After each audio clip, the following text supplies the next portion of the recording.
Assalamu alaikum wa rahmatullah. Peace be unto you. Shalom. Namaste. We are back again, Free Thinker segment under the Daily Dose, and I am your host, Parlamin Cham, or you can say Al-Amin Devas, any of this works. So, Alhamdulillah, Alhamdulillah. I have beautiful people today on this platform. I will allow them to introduce themselves, but before that, I will say their names. Yeah. So we start with Mr. Bafode Jabi. Mr. Bafode Jabi is a legal expert and, should I say, a teacher, an activist, a lot. Yeah, Mr. Bafode Jabi, welcome to this show. Thank you. And we have next Aliu Juara, Mr. Aliu Juara, a socialist writer, the author of Sarah the Maiden, the SG of Ecomancer, right? My slave, alhamdulillah, or my servant, should I call it that? I think that would be more appropriate. Good, and we have Sheikh Yusuf Marong, an Islamic scholar, a teacher, someone that inspired a lot of people in this country, a lot of youth in this country. Mr. Yusuf Marong, welcome to the show. Thank you. The Free Thinker segment. So I will allow them to talk about, at least to say something, like talk about themselves, introduce themselves, what they do, let them go deep. That was just a surface introduction. But this time around, we'll need them to at least tell us more about themselves. So we are starting with, I don't know, back, in maybe around in the 2005, 7, 10s, we used to do this, if we say who is going to start, Ndokon, something like that. Yeah. But But that wouldn't work here. We have a hierarchy to follow. We are okay. we are in 2025. Okay, we are in 2025. Sure. So I'm going to allow, yes, Mr. Bafode to start. Introduce yourself, tell us what you do, who you are, just tell us everything. Yeah. If that can be possible. Thank you very much.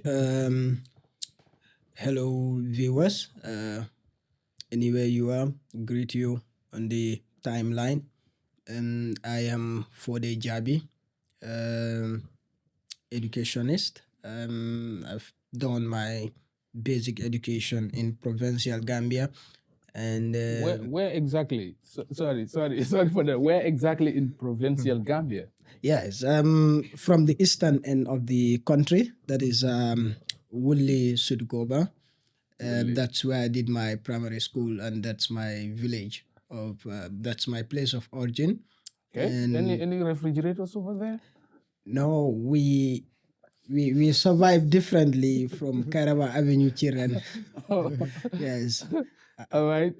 Our childhood, it was mainly based on hunting, and protecting crops and do a lot of things that Kairawa Avenue they can only hear in stories.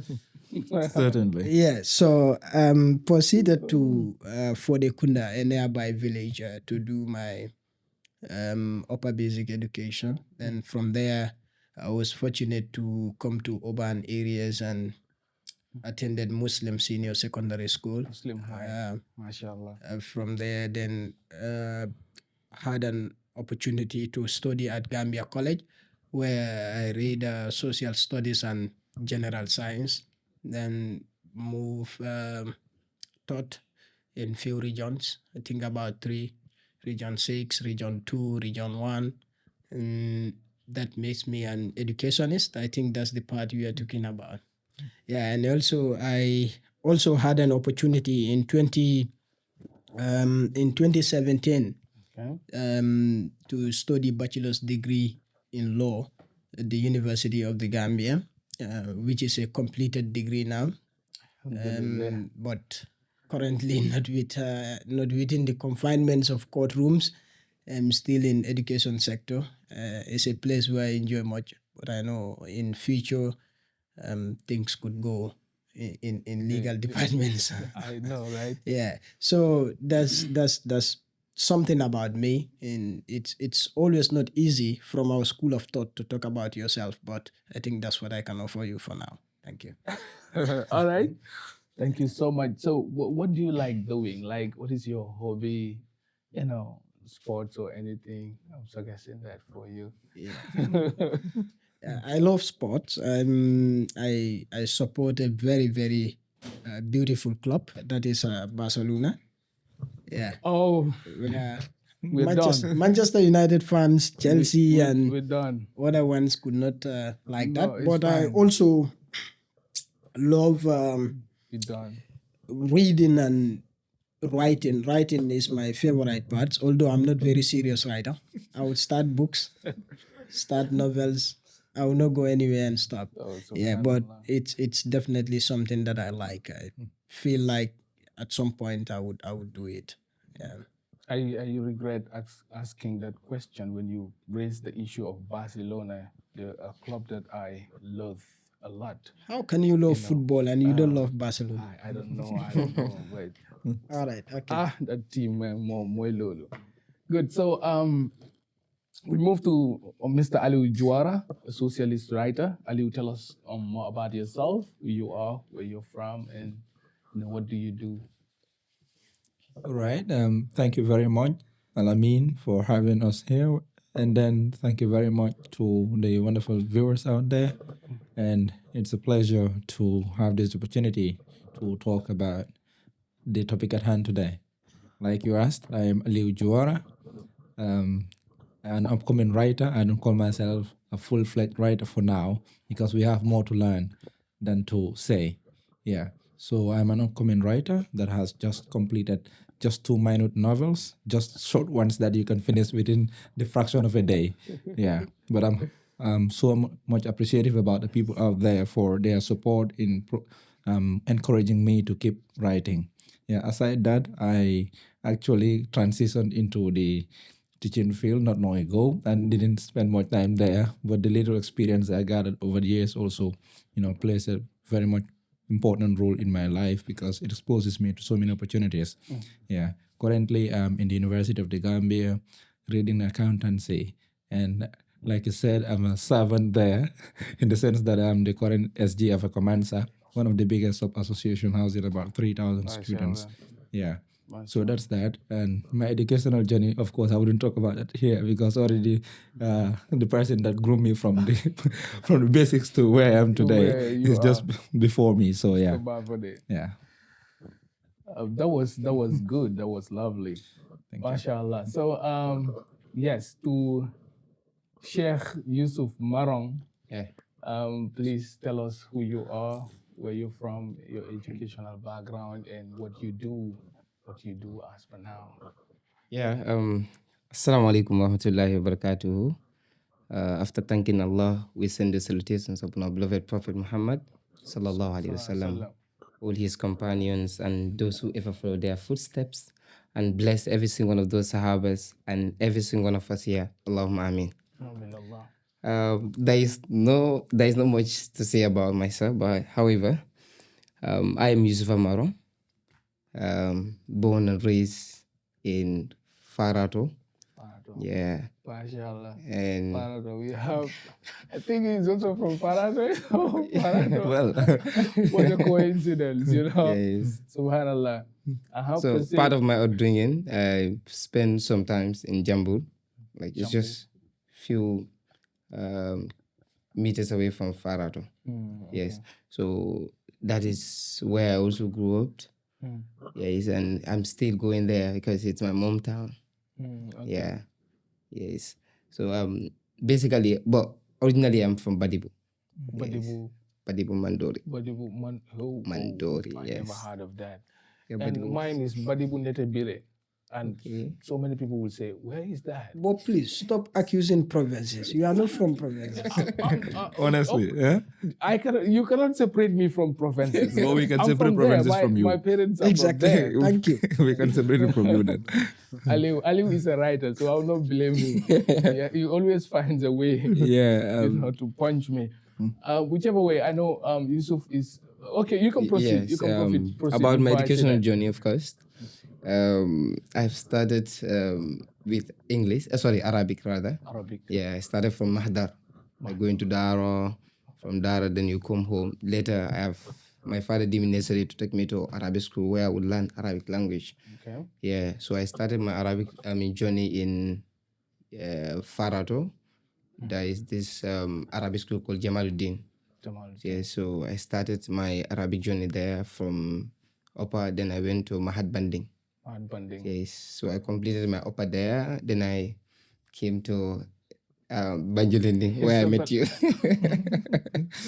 I think we used to go together to Yes, school. In yes. fact, by then I was not very serious though. 'Cause, it is crazy. I know Ali will say that. You've ever since been like that.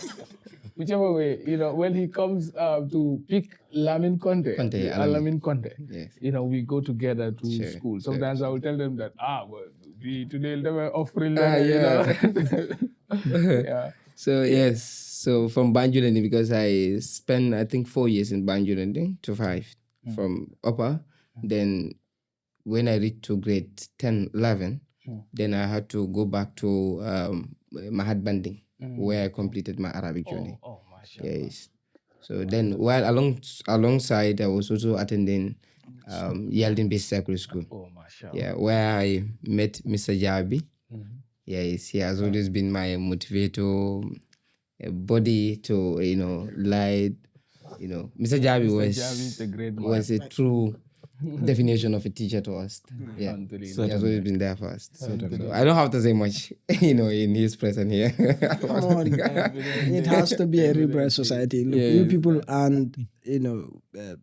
on these platforms, you can speak freely. I think I will give you my position to speak because that's what trust brings. So you have to speak freely. Yeah. Mashallah. Yes. All right, so we'll go straight to Mr. Jabi to open the discussion. And the topic that we have at hand today is eye for an eye leaves everyone blind. An eye for an eye leaves everyone blind.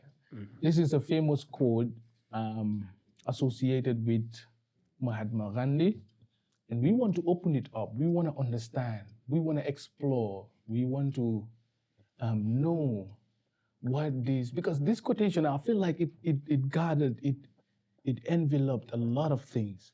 So we want to know what we have, what you have as a legal expert, as a socialist writer, as an Islamic scholar in these perspectives. What do we understand about this? And so to Jabi, what does the saying mean to you? Like, what does it mean? Say. Okay. Eye for an eye leaves everyone blind, or an eye for an eye leaves everyone blind. It's a famous quotation from one of the greatest civil activists, Mahatma Gandhi, an Indian by nationality. It's crucial to look at who Gandhi was. Gandhi was a lawyer. He studied law on the British colonial system in India, but his life has touched almost every aspect in legal fraternity, in social justice, in civil rights, a lot of things, religion and stuff like that. His quotation today has been an inspiration to so many legal processes.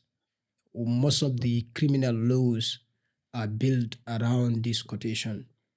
An eye for an eye leaves everyone blind. because it tried to help the societies to have a measurable punishment for the offenses that may happen in the society. Gandhi, if you look at him as a person, you know his quotation, if not abused, is there to make sure it's safe and preserve the future of the society. Because throughout his life, he has never been a violent person. So that is a bargain enough that eye for an eye leaves everyone blind.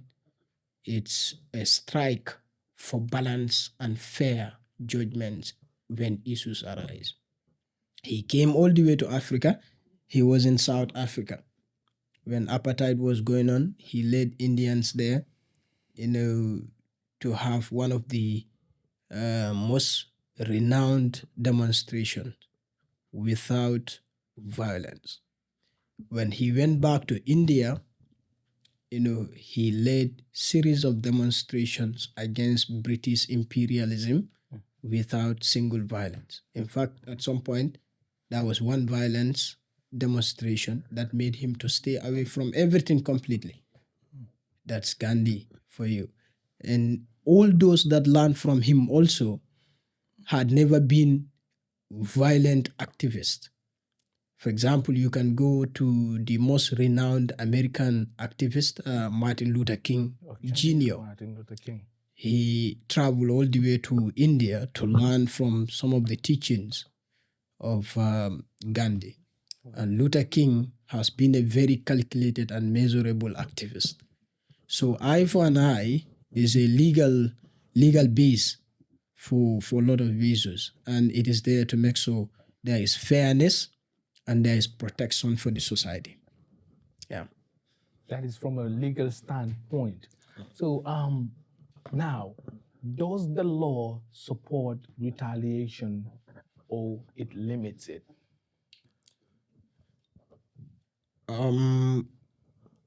Retaliation is an act of anger.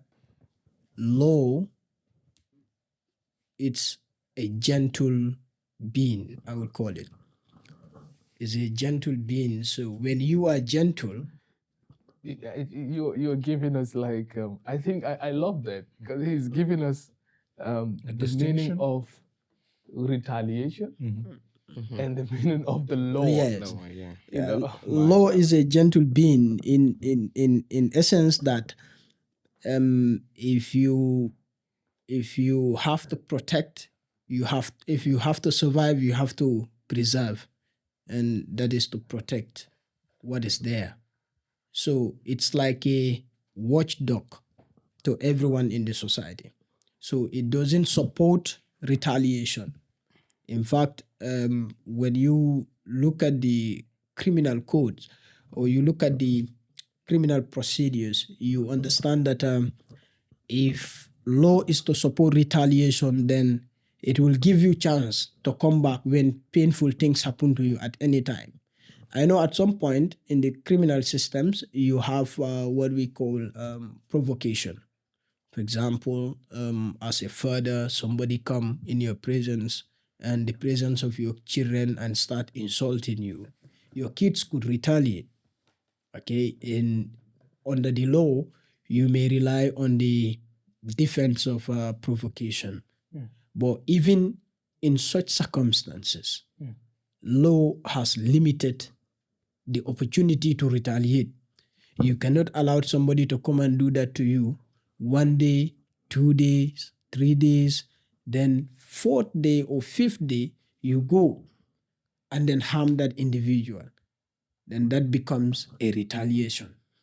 It's like a vengeance. It's no more under provocation where you are no longer master of your own mind. Yes. So retaliation is in no way supported by the law. And in fact, if it is, it has to be under one of the defense, either self-defense, defense of, let's say, reacting to provocations and stuff like that, but not in the sense of actually harming somebody, because you feel like they've done something to you, in the past. That law doesn't support that. Law doesn't support that. All right. So, Mr. Jabi, Yeah. why does the society create laws instead of allowing people take revenge? Why? Okay. So, law is very old.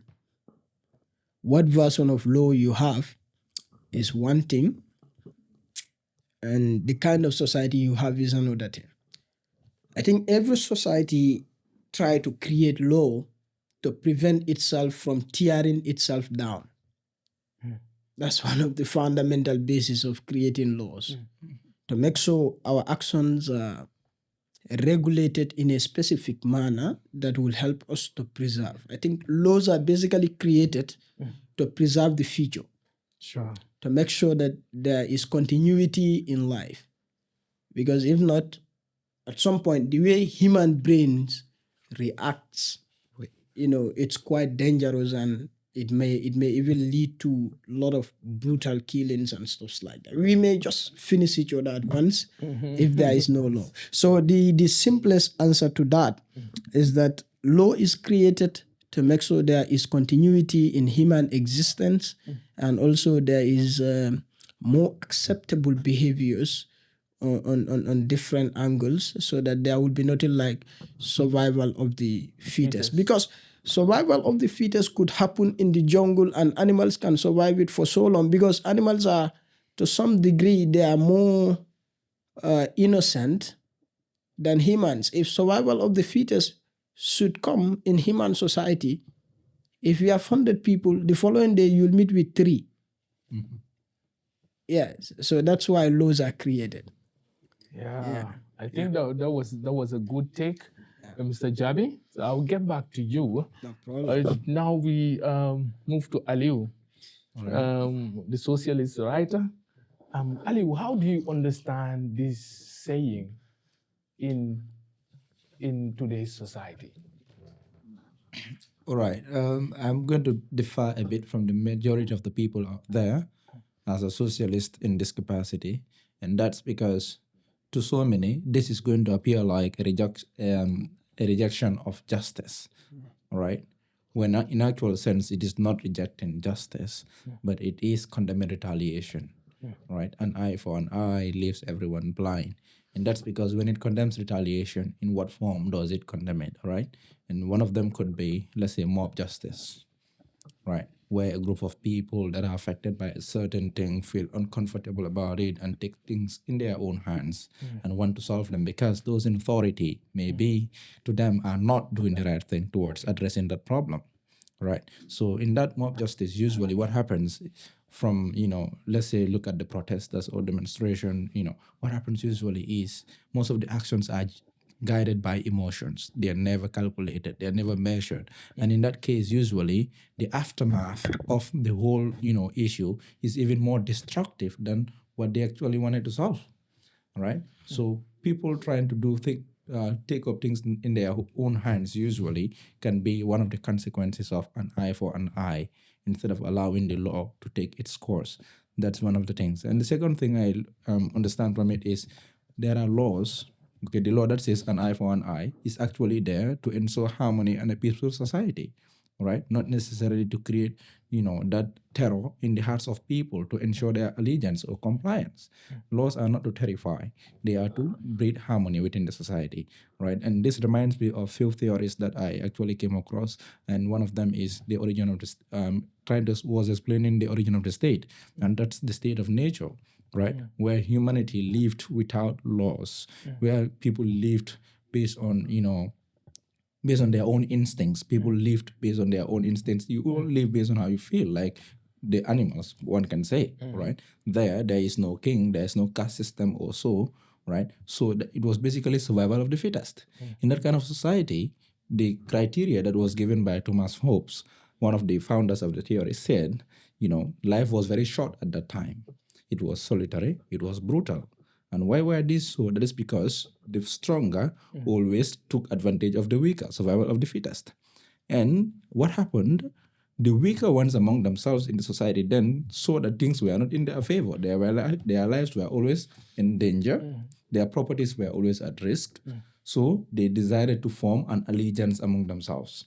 But when they formed the allegiance, what did they do? They did not take vengeance on the stronger that were oppressing them. They formed what we call a contract. Right, that was a social contract theory. They form a contract and identified the stronger ones as their leaders so that those ones will protect them. Right, because okay, we are the weak ones always. We always keep losing whenever we are attacked. So let's form a group, identify somebody to always protect us, so that we have a peaceful society. It is more of right? using the brain. All right, You know, bring in good something. dialogue Okay. comes in. Yeah, yeah. No, so a social contract. But then the mistake that happened was they ended up what? They ended up giving all their rights, surrendering all their rights to this authority that they submitted themselves to, because that leader was a Leviathan, right? And a Leviathan will be, let's say, an absolute monarchy sort of, okay, an absolute leader who is given, all powers. You give him your right to your property, that he can take your property whenever, whatever happens, okay. You give him your right to your life. That means he can seize your life at any point in time. So now they were running away from that oppression and ended up surrendering into, a Leviathan. So that was actually not the solution, right? Because those ones ended up taking advantage of themselves, all right? So later on, what happened is they actually escaped from that survival of the fittest and then moved into a Leviathan. Then again, there was a transition again to form a better state, because the idea was, let's live in a harmonious society, right? So that transition eventually brought about what? It brought about the Marxist theory, okay, where Karl Marx talked about the origin of the state, saying state actually never established or never exists naturally. It was a product of what? Human creation through class struggle. That is, there is a struggle between the people in the higher class and the people in the lower class. Okay, good. So there was class struggle that actually brought about the formation of the state. And when he talked about this, he said the poor, that is the ones at the lower class, always fought. They revolted against the rich, that is the owners of the land, the capital, and the resources. All right. So basically, those people who were the bourgeois, I think that's it's a French word, huh? The bourgeois, all right, and then the poor were the proletariats. Sorry. Is it the Bourgeoisie. one that Dabo usually mentioned? Exactly. Mr. Dabo, the bourgeoisie, something like that. Yes. I love that term, though. Good. So bourgeoisies and proletarians and exactly, that's it. Something like that. Yeah. So what happened was, according to him, when these poor people, tried to revolt against the rich, because then it was the slave masters who were the bourgeoisie, the resource owners, and the proletariats who were the poor, the slaves, all right? So there was a new system that was formed again to make sure that these people are still kept in their poverty or in that sacred, that low level, all right? And that's, okay, we are now not going to have you as slaves, but we own all the lands, right? They own all the lands. So what happened? These slaves came to them to surrender themselves willingly, telling them, okay, now you can give us land and we'll be loyal to you, because they needed to live. They needed places to build houses. They needed places to farm on, and so on and so forth. So eventually, they got the allegiance of these poor, these slaves, willingly now, without forcefully enslaving them, right? So later on, the slaves, at the end of the day, realized that, okay, this cannot work again, okay? Those were the feudal lords and the vassals. The feudal lords basically were the landowners. In this case, they're not slave masters anymore. And the vassals were these people that, were slaves earlier on, right? So when they came, okay, now we cannot continue being vassals and their feudal lords and so on. So they formed another revolution, sort of. So it was like a struggle. The people at the lower level were kind of fighting to reach the top, right? So when they fought again, now it brought about the formation of the socialism. All right. So that's where socialism came in, right? So the socialism now says, okay, instead of you having the feudal lords here and the vassals here, let the resources be owned by the society. So society, socialism, they come from the same parent word. Okay, good. So from there now, okay, now the society in fact tried to redistribute resources better compared to the capitalism, which actually concentrated ownership of resources in the hands of only the people up there, Rich, yeah. and the poor are disregarded. Okay, so you can see there is a transition from the state of nature, right, where there were no laws, to a society where you have slave society, that's the slave society, into another layer of society where you have the feudal lords and the vassals, right? And then you have the next one where you have the capitalism, which eventually evolved into the socialism, and then finally into the communism. Right? So the communism is the kind of a fair play. It's more of a fair play in his ideology. But the whole idea behind this is, I think there are laws, or laws come in to bring about harmony. And why those laws were created was because there was no fair play. Okay, there was vices, brutality, and so on, that necessitated that people need to come and form a social contract that will protect their rights. And if this law fails to do that, then that is not the purpose of the law. Right. So saying an eye for an eye leaves everyone blind, from my perspective as a socialist in this capacity, is not actually a rejection of justice, but it's redefining what justice means. If the law you have, which you think should bring you justice, is actually causing more harm, that is, instead of creative destruction, is destructive destruction, right? In that case, that is not the purpose of the law. Aliu, I think you have taken us through a very beautiful history, and I learned a lot. I don't know if any one of us learned too. So, but that will drive us to another question too. So, why does revenge and retaliation damage communities? Why? Why revenge and retaliation damages communities cannot be overemphasized. That's because who does revenge come from? Usually, it's the emotionally broken person. And an emotionally broken person usually wears a feather that may not actually be his. In this person's heart, you don't have a human heart anymore, right? So usually, because guided by emotions, their responses are always uncalculated or unmeasured. Somebody can just attempt to steal your mobile phone, or just steal a mobile phone, right? But because of the emotions you have, you end up killing that person. This, even if it is the most expensive, I don't want to believe, will cost more than $1 million. Even if it does, nothing costs up to a life. But because of emotion, I retaliate, I revenge, taking that person's life. That's an issue now. You see, there is no proportionality, and I think the law is always about that. The cause of your, let's say, the harm and the consequence should be proportional. They cannot be disproportionate, right? So it normally causes more destruction than the required, right? And maybe if we digress this better, we are going to, compare it with the TRRC that we just, from, all right? Okay. Yeah, and when you look at the TRRC, so many people, question a lot of, its relevance and so on and so on and so on. Yeah, but you realize that the effect of the TRRC, or the reason behind the TRRC, from my perspective, Truth, Reconciliation and Reparation Commission, right? Looking at these choice of words, tells that there is need for accountability, but what is more important is reconciliation. The truth will bring about accountability. Yes, everybody is accountable for what they've done. Nobody can go scot-free. You cannot, do A, B, and C, and you are not answerable to that. Yes. After establishing the truth, let's reconcile. Because in reconciliation, we are going to have a reparation, and then in that case, we're going to have a better society. Right. So, do you think, because you talked about the TRRC, do you think the TRRC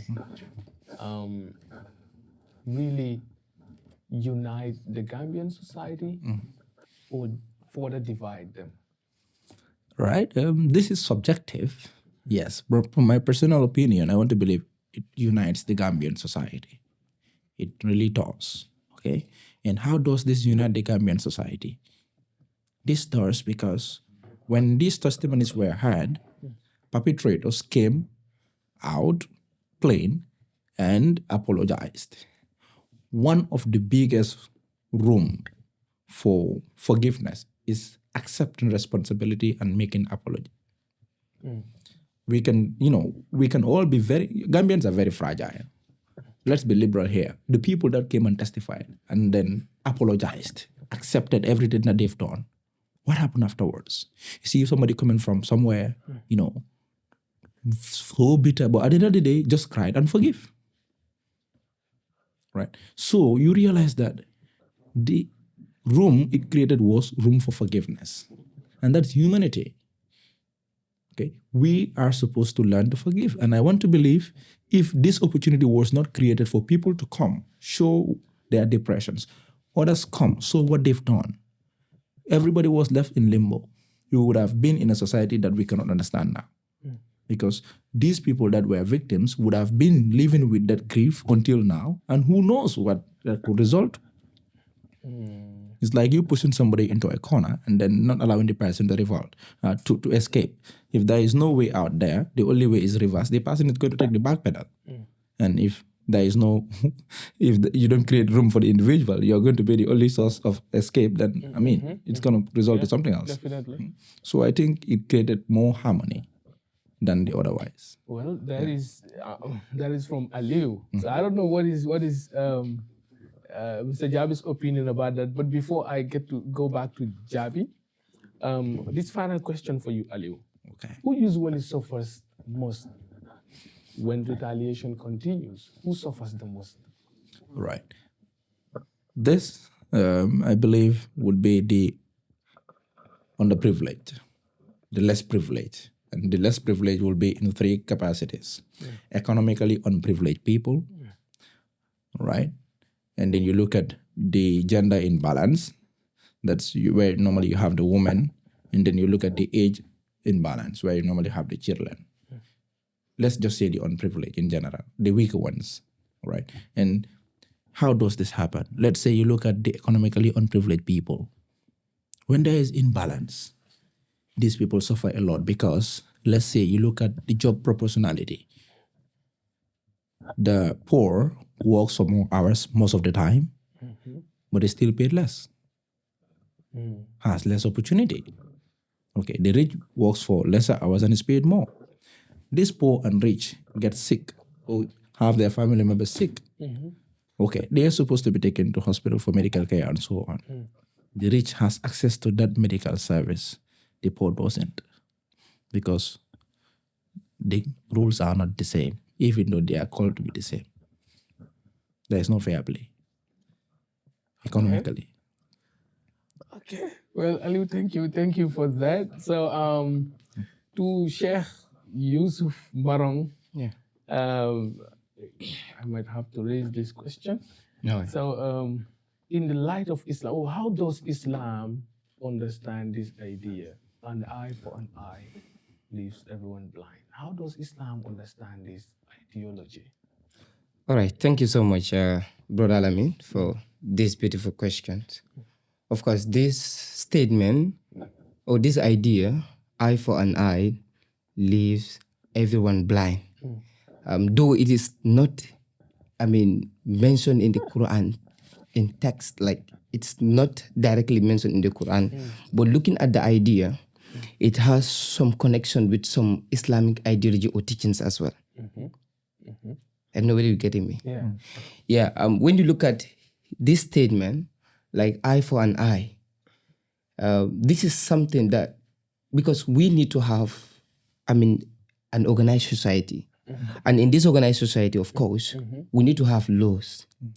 And these laws, they are subjected to amendment. Like the society that we live in, like especially Muslim society, when you look at our teachings, most of the times, the people that we look at as our exemplaries, when, as a Muslim, who do we look as our biggest or greatest, example? Is our beloved Prophet Muhammad. Let us look at his life, how he spent his life. What are the things that he did? We learn that Prophet is somebody who believe so much in this idea of eye for an eye. But when you say eye for an eye, here we are saying if somebody does something bad to you, you have to pay back. Okay. Yes. So basically, that is the I believe that is the idea behind it. Eye for an eye, leave everybody behind. Because if I do something bad to you, you pay back. What's going to happen? Like, for example, I mistakenly broke your legs or whatsoever. And then the law says I should also, my legs also supposed to be broken. When, we forget that, we are human. And then what did Allah, Prophet said in Hadith, Kullu Bani Adam, khata. Yeah, definitely. We make mistakes. Not like, we do it deliberately, but sometimes, shaitan runs in our veils like the way blood runs. Sometimes we could be unconscious. We could do things not deliberately, but because of like Satan overcome us. So we have to think of all these things before like considering these things like eye for an eye. Because when we try to adopt this system, what is going to happen is everybody is going to leave. I mean, everybody is going to lose at the end of the day. Because if I wrong you in this way, someday don't be surprised you also wrong me another way. In another way around. And Yeah. then I want to So pay what back. basically Islam accepts this ideology, but with conditions. Like for example, I wronged you. I expect you to pay back exactly like how I did. Oh, Allah says in the Quran, La ta'atadu, inna Allah la yuhibbul mu'tadin. Mu'tadin. Exactly. Yes. So Mashallah. you can pay back, but do not overpay. Yeah, because and then usually when we talk about this eye for an eye, because if somebody is being a victim of something, what's going to happen is that person would not be in his normal conscious. For example, if I do wrong me, in that juncture or at that moment, if I'm supposed to pay back, trust me, you don't expect me to pay exactly what Ali did to me. I think we have that saying that is it banandiri something like that, huh? Yeah. No, Yes. But yes. That saying, I think this session debunks it completely. Jorinding, Joriba. It should be Jorinding. It should be like equal Joro. Yes. But not like okay, Limoe Jo. I think this season is even saying not jorinding, not necessarily Joro. Let's reconcile. Yeah, but in Let's his reconcile. like for instance, in the Islamic point of view, Yes. you are given the opportunity to actually pay back, but let it be with equal proportion. But it right? even says forgiveness is better. It's better, yeah. Yes. Yeah, that's Yes. that is the next stage. Yes. Right? Forgiveness is the best. Because in fact, other verse, Allah says, if you're wronged, pay back what exactly he did to you. But Allah says also again, when you forgive and you reconcile, Allah, your reward is with God. Allah. Yes, you can pay back still. But when you forgive and you reconcile, your pay is with God. But now let's look at that conjunction. It says but, not and when you forgive. But that means, on the contrary, forgiveness is better. Yes. Yeah. Sure, Forgiveness is better, definitely. yes, honestly. Definitely. Yeah. Nobody's gonna deny that. Yeah. Forgiveness is definitely better. So now, Yusuf, Yeah. does Islam allow retaliation without limits? Just as you mentioned Yeah. some Yeah, while ago, yeah. little while ago. Yes. So Does Islam allow, like in any instance, would Islam allow someone to retaliate beyond the limits? I break your leg.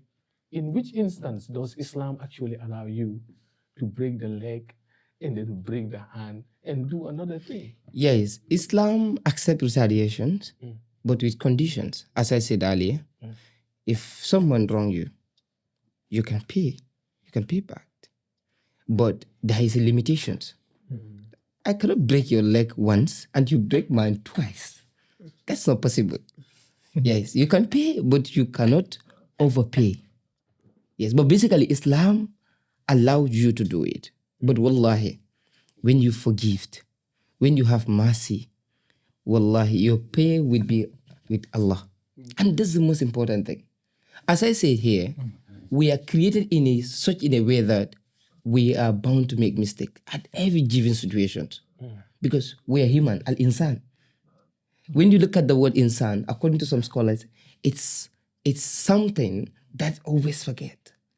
Look, when Allah created us, did He leave us like that? But what did He do? He gave us, reminder every single day. That is why prophets are coming upon prophets. Messengers are coming upon messengers. What is this? What is the message of these messengers? To remind us. To remind us what we supposed. Because when we were created, imagine, we came to this world fitra. We already came to this world as believers. Yes. Sorry, the phone? Huh? No, the mic. Right. Into the mic. Yes. So we already came to this world as believers. But what happened is Allah could have left us because we already believe in Him. But what did He do? He did not only leave us, but He sent us messengers. And the messengers are there to remind us every single day. And then, even though Prophet is not here, but what happened is al-ulama'u warathatul anbiya. Exactly. Now the messengers, because every day the preaching that you hear are the daily reminders to you. These are the words of Prophet. Even prophets are not there, but whenever you hear somebody saying "Qala Allah wa qala Rasul," then your mind should go that loud. You should assume that like it's Prophet speaking because the person says that my mother or my father is saying this. So, but we need to forgive. We need to forgive, and we need to have mercy on each other. Even though you can pay back, but the most important thing is to forgive. To forgive. Yes. Yusuf, thank you so very much. That was interesting. Yes, so I might have to go back to Jabi, Mr. Jabi. Okay, ba for the. Okay, baba for the. That's Kausukoma's name. Good. Now justice and revenge. So, Mr. Fode Jabi, how does the law separate justice from revenge? Okay. Like I've said in earlier points, that law is a gentle being. If you are to revenge, is a whole thing of its own. It's completely different from justice, because justice is about fairness and the credibility of the process that gets you to that fairness. We understand that revenge or vengeance and justice share roots. That means they all come as a result of an offense. One has to offend the other one before you seek for justice or you seek for revenge. So what is important to understand is at what point did these two branch off as far as law is concerned? And their point of separation now will be established on the intent of the individual. In most cases, I call it the motivation. You know, what motivates you to do that particular thing. If your motivation or your intent is to listen to the lay down procedures and the processes to get to the end of the issue, then you are following the path of the justice.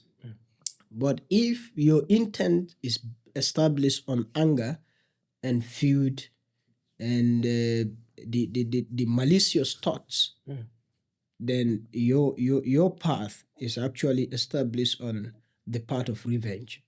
And that is not going to earn you much. It's going to be more of like self-destructive. So the thin line that separate these two connected things, will be the intent behind the individual's action.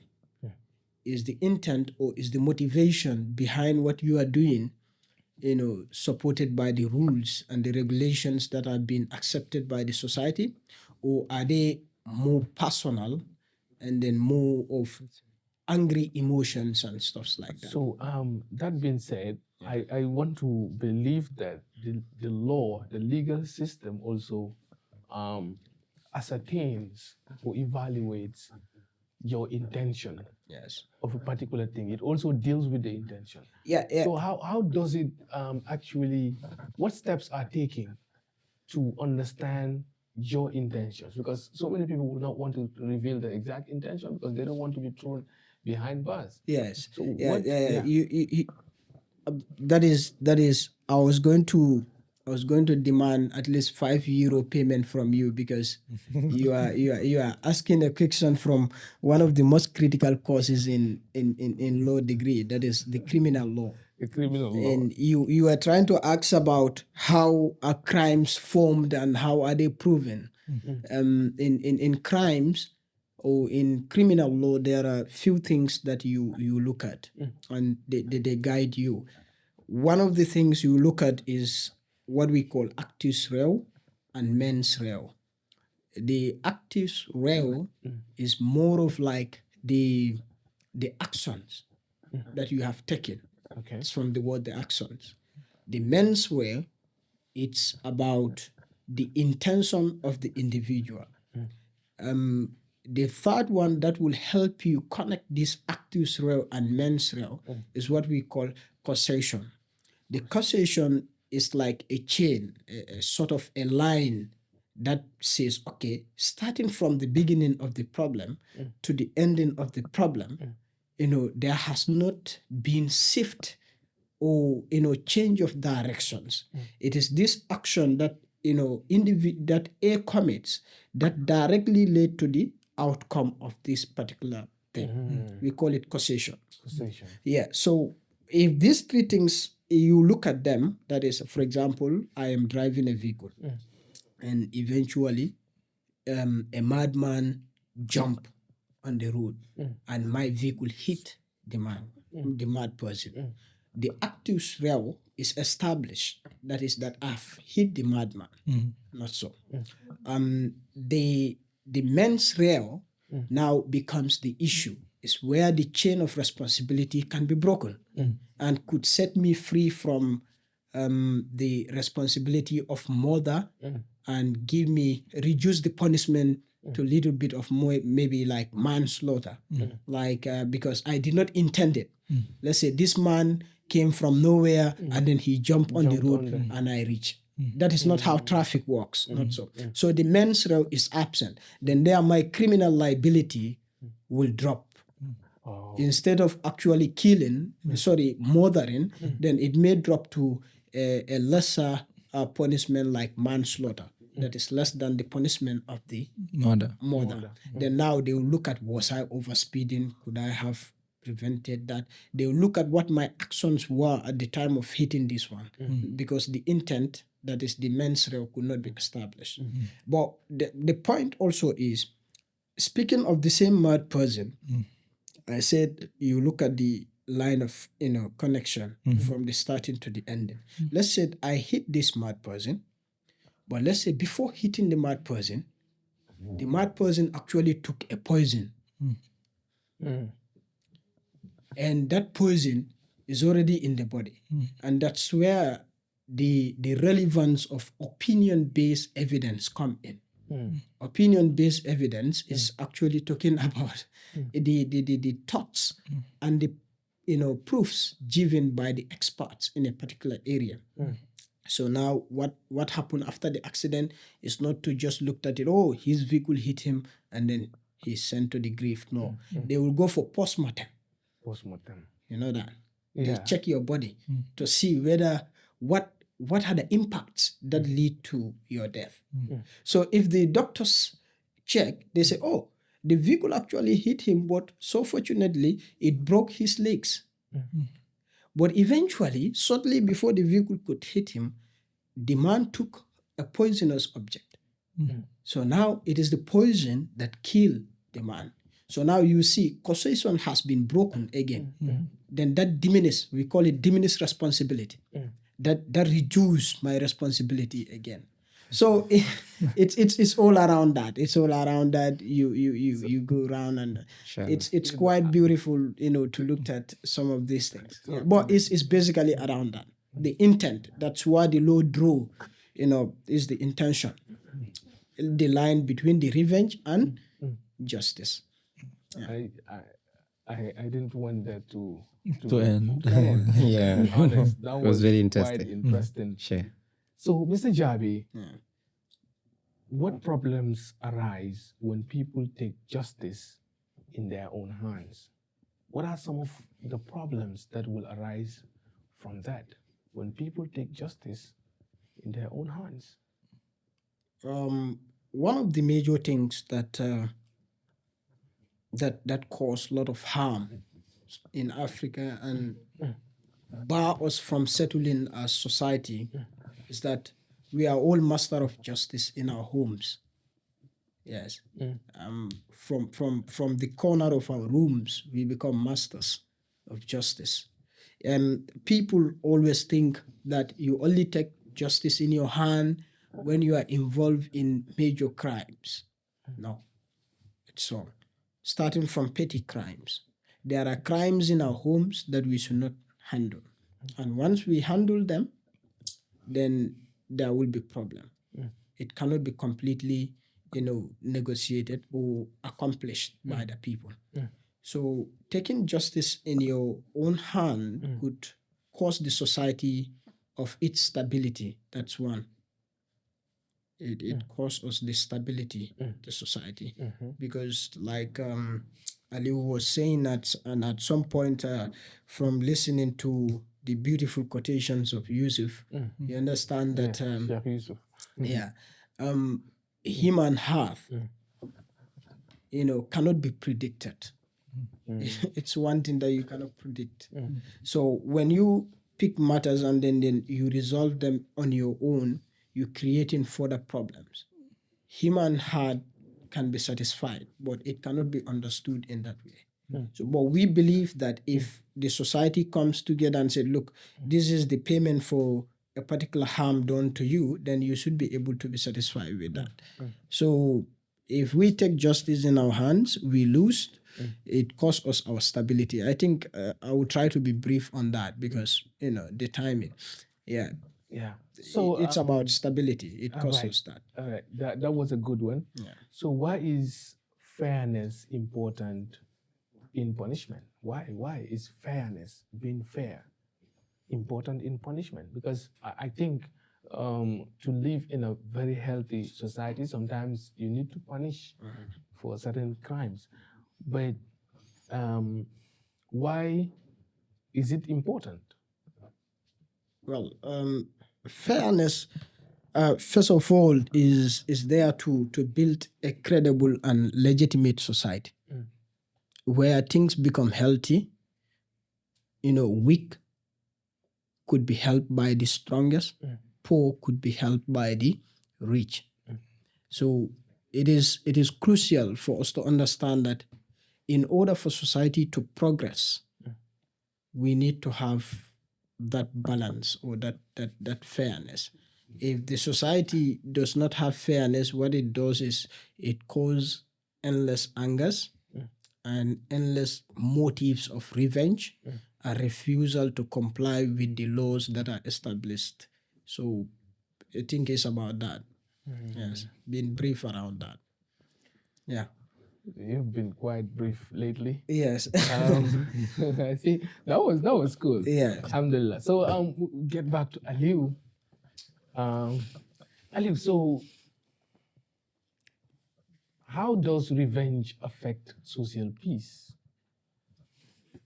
Okay, I think it's the same question you asked Javi, maybe in another wording. Yes. So we are talking about in the legal aspect, and then now, but now I want you to shed light on that. Say, yeah, how does it really affect social peace? Right, that's basically again about the social cohesion we're going to talk about here. That cannot be possible or attained without stability, right? Before people think about the basics of their life, which is, having what to eat first, all right? Looking at, where to sleep, looking at what to wear, going on to work, to have some means. You first think about, are you even going to live? Do you even have a place to live? Is there a chance for you to live, right? So, which is always, endangered when there is no stability. Because whenever people take things into their hands, it obstructs order. It brings about disorderliness. Okay, let's say we look at the incident that happened in Lamen. Is it Daranka? Yeah, Daranka. Right, good. Lamen Daranka. Lamen Daranka, right? Is it Mandinaring? Mandinaring. Around that area. Mandinaring. Good. Mandinaring. That incident, all right? Yeah. When, that unfortunate, circumstance led to the loss of a brother, all right, fine. People question the authority that they could have taken a step, fine. But, taking things into our own hands, what were some of the things that were done by some of those people?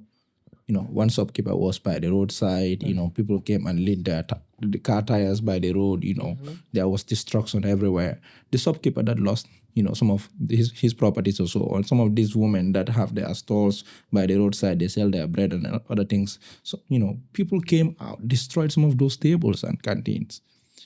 These were individuals that struggled as women to have their stalls mounted out there to make their daily breads. Maybe that woman is a sister to the brother who lost his life. Okay, we came out as, youths concerned to take matters into our hands. Fine, this woman had lost his brother. You came to show your allegiance to the woman by destroying her stall that, she gets a daily means from. That's what, acting within your own hands can cause. Okay, that act that people took to some extent, yes, it's just guided by emotions. I understand the authorities could have done better, yes, but it's guided by emotions. That didn't bring the boy back to life, and made the woman lose all whatever she had, invested into that stall. Okay, so that's what actually it does. Movements were obstructed. And, nobody can be happy. Nobody, should promote, laziness or laissez-faire leadership. That's out of it. But the advocacy should be for a better system. Let's build a system that will prevent it. Let's build a system that will prevent it, not necessarily solving things within our own hands. I think we are advocating for the wrong thing. Right? Or we want what we want, but the path we are taking usually is the problem. I think there is this scholar that usually says, not everybody is supposed to lead the solution to a problem. Okay, if the problem is identified, the people that should lead the solution to the problem, if they don't do it, it causes a problem different from what already exists. So it means now there will be two problems in one. So it brings about instability, which usually can go disproportionately. It can grow very well. Very broad. Yeah. Okay, so Ali, why does revenge often rather lead to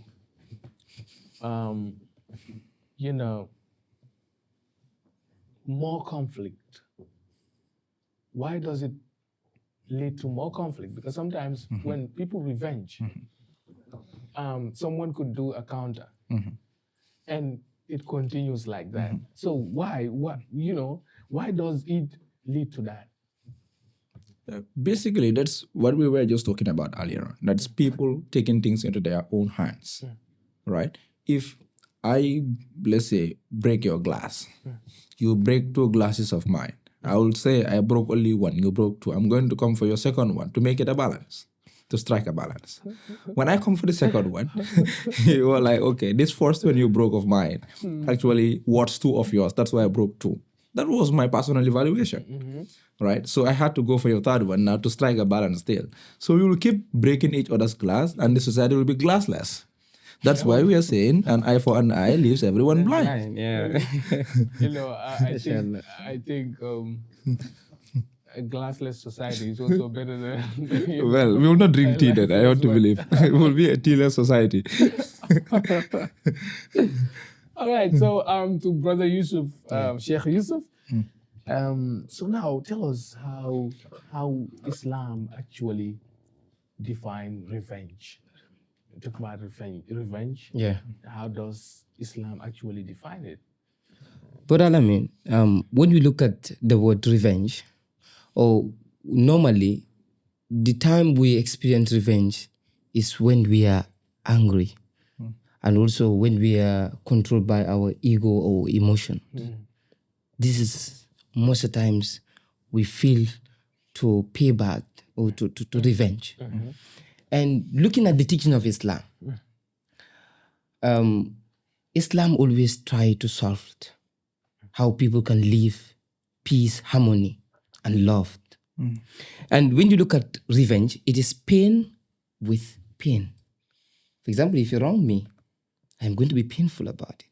And if I'm in pain, I'm going to do it in the act of pain. So it's pain with pain. And Islam doesn't encourage that, brother.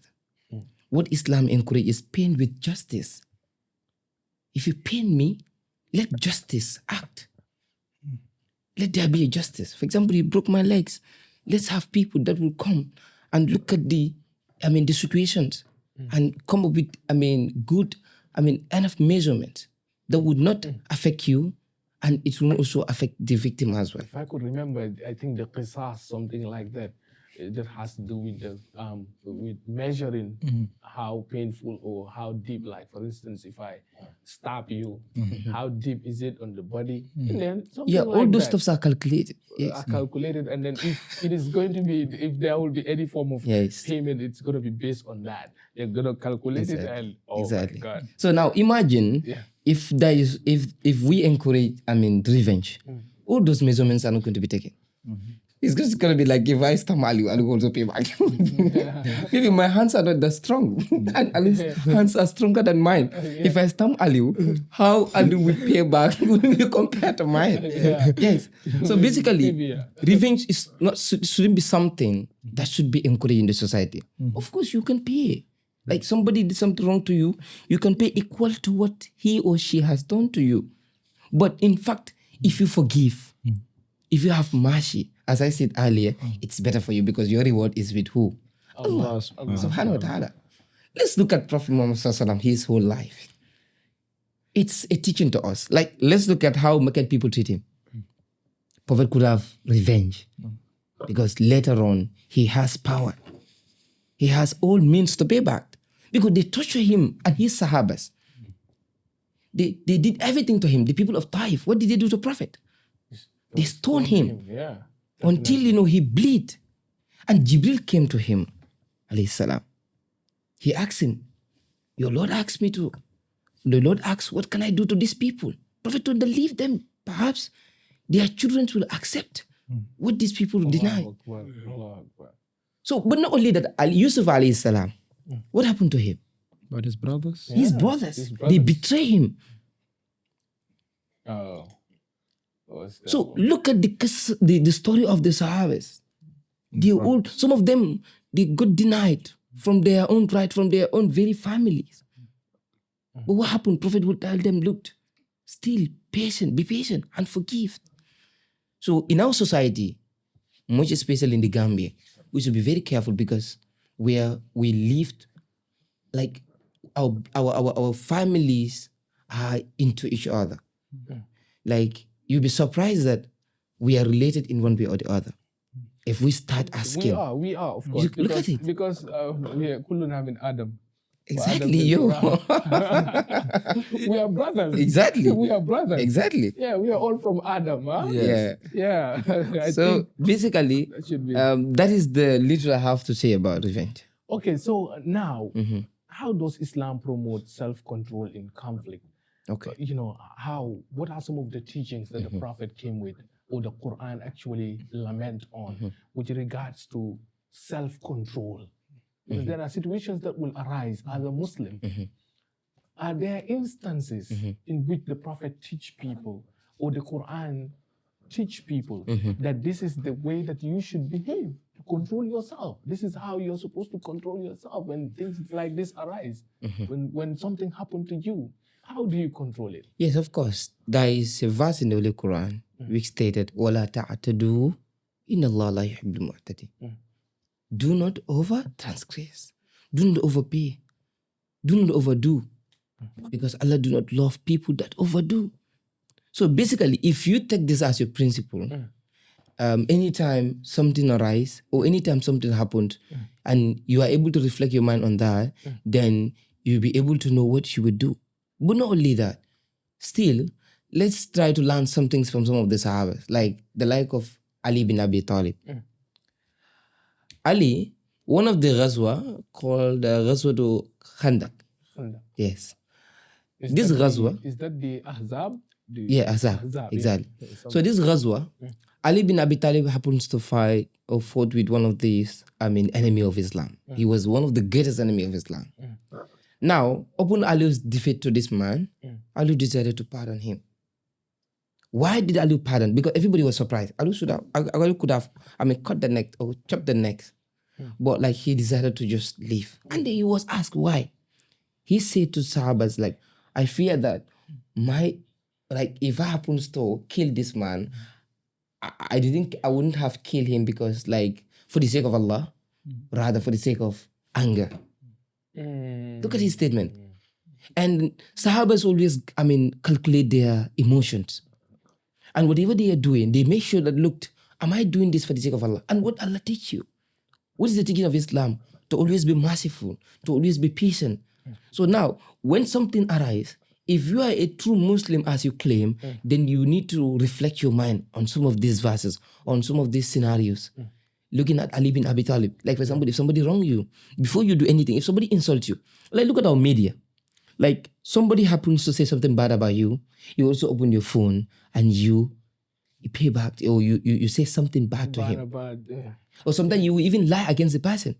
Sometimes you have to even say some things that are meant to keep a secret. I told you something as a secret. And something bad happens to us or we happens to fight. You came and start narrating those issues to people. This is what is happening in our society. Yeah. Meaning our Islamic teachings are fading away. Because this is not what Islam teaches. Definitely. So basically, this is something that is destroying our society. Like every day when you go to TikTok, they will say car open car. Car open car. And these are cars that are being full of revenge. Yes. If I say something about you, or if I'm not impressed something about you, you will just go and then say things that, it's meant to be shared between us. So basically, self-control is something that is very important in life of Muslim. But also, Yusuf, I think about the TikTok or the social media, I think scholars like you should also tell people, should make them understand that. Because some people believe that what happens in the internet is not seen, it's not related to Islam, that is internet thing. Some people believe that. Good. And some scholars will tell you that even what you like on the internet, what you view, all these things, are graded, whether reward or sin. So I think we should also teach them to understand that the internet also can lead to you being in a place where you never wish for. Sure. I think that would be important. But also I want to remind you of a hadith, right? Of the Prophet Muhammad Sallallahu Alaihi Wasallam, that I think a man once came to him and asked, advise me. Awsini, wala taghdab. Can you shed light on that? Yes. I think that would be beautiful. A man came to Prophet Muhammad Sallallahu Alaihi Wasallam, Sallallahu. and he told Prophet Awsini, Prophet, advise me. But Prophet is different from us. At least Prophet, he received revelation from Allah. Sometimes before something happens, Jibril will come and then brief him about the situation and everything. Yeah. So this man, according to some scholars, this is a man who has a very short temper. So that is the advice that is good for him. So probably give him the advice of his life. So if I am correct, Yes. you are saying that the Prophet does not answer a general question. Of course. Regarding these matters. The Prophet answers your problem, your question, like what really disturbs you. Yes. Okay, is what he answered. Because Yes. I can see so many instances in hadith that I read. That someone will come, advise me, or what is best for us. He will say a different thing. So it seems like proceed. Yes. So now this man, when he told Prophet that Awsini, Prophet advised me. Prophet said, La taghdab. La taghdab. Don't be easily angry. Don't be angry. And he told Prophet, okay, advise me again. Prophet said to him, La taghdab. Don't be angry. To the third time, Prophet advised me. Now, because he felt, that answer felt boring to him. Yes. He wanted to hear something different. Prophet said to him again, La taghdab, faratata mirara. So what we learning from that is, honestly, to be easily, to always get angry easily is something that is not a good sign. That's why Prophet keep emphasizing to him. But not only that, man. Remember, the words of Prophet ﷺ, like whosoever Prophet teach among the Sahabas, it's general to everybody. Because Sahabas were created, Allah preserved them or Allah prepared them for us. Because some of the questions they asked those days is not meant for those ones, it's meant for us, our generations. Because you look at some of the hadiths, look, there is nothing, like you never hear that like this hadith is supposed to be meant. Like how our consecutions and all stuff are meant. But what happened is, some of those hadiths were asked not for those Sahabas, but for our generations to come. As in fact, Allah put the mind in those Sahabas that look, people will come before you and they will need these questions. Oh. I don't know what I'm saying. So our brothers and sisters on media, they're supposed to understand this hadith to go, that you should not get angry easily, especially when you are in media. When somebody says something bad to you. But the problem is, I think we forget about our roots and our values in societies. Wow. Because when you look at our roots and our values, they are aligned with Islam. In the compound, if somebody did something bad to you, you say, yeah, na santo to. Yes, hana atranta mo na life spent here. But like, I live with people that spend all their life there. But I've seen some of these attitudes in them that looked, they are able to control themselves. Yes, but not like combo area or like I will be wrong sometimes. But Santoto, those days, or na kebal nunto, ngamilong like eka dinul kulule, ebe fokang ebe diam la nyadi, nyong kebal kang, or somebody who is above you in rank or in age or whatsoever it is. Sheikh Yusuf, I think there was this time that I said to one elderly person that Sirong Village is senior, and someone told me that no, I go for Kebai. Kebai car file and normal. No. Something like that.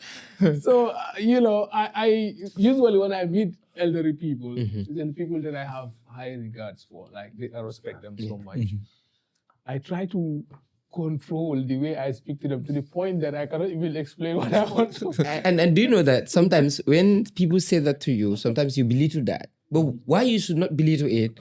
If we give you that chance to say any words to the elder in order to tell the person to express yourself, a day will come in fact you mind to say certain things to them.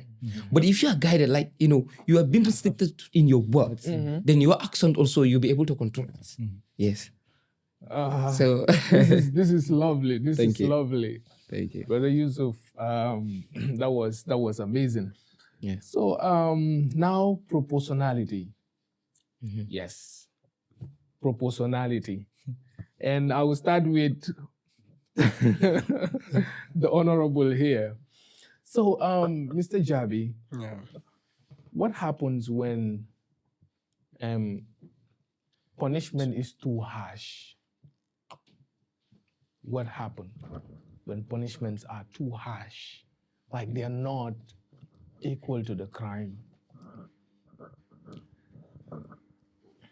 Okay. I think that brought us to the foundation of the topic today. Eye for an eye. Sure. Yeah, in the beginning, I told you that eye for an eye is a basis for legal principles. Most of the laws all over the world get their major spirit from this quotation. Because speaking of proportionality, you're talking about the match between the action and the punishment. The punishment. It should not be lesser, but it should not also be severe. So the moment it is the punishment is severe, or the moment the punishment is harsh, that means there is no justice. It simply means that.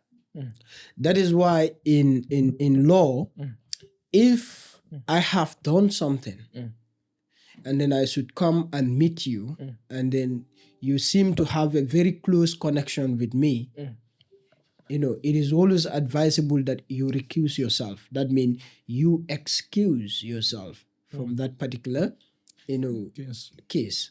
Because what they are trying to avoid is you giving either lenient, punishment or punishment that doesn't match the crime Sure. because of the soft spot that you may have for me. But it is also equal like that. If you have a history with someone and it is a belief that that encounter could influence your judgment in that person's case, you are still cautioned to recuse yourself from that judgment so that you will not end up giving punishments out of emotion. Because, retributive justice or punishment must be like, no matter, you cannot punish beyond the crime. No angle of law empowers you to punish beyond the crime. Even in matters where your discretion as a judge or as a magistrate should come to play, no one gives you power to punish beyond. Okay? So proportionality is about that.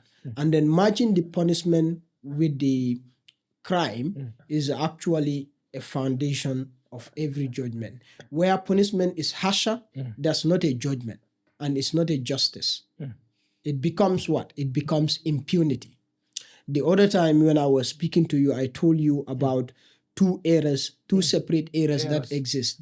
One error, punish and overdo. The other error selects or sometimes punish less. And that brings us to the context of proportionality. So if this one overdo, like Sheikh Yusuf was saying, you do not have to overdo things. I think, looking at us here, the setup is quite logical because when you look at the origin of law, for every law to have a space in a particular society, it has to consult these other two fundamental areas of the society. They are the fabrics. That means our social lives and also our culture, the religion. The religion. So that is why you cannot pass the law without asking people, because there will be mismatch between their culture, religion, and stuff like that. So punishments has to be fair and they cannot be harsh. The moment there is a reasonable evidence to prove that this particular punishment is harsh, such punishment is not based on a law. In fact, it's a crime.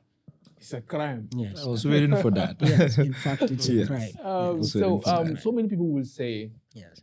I'm not actually into. I'm not saying this because of our politics or whatever. Yes.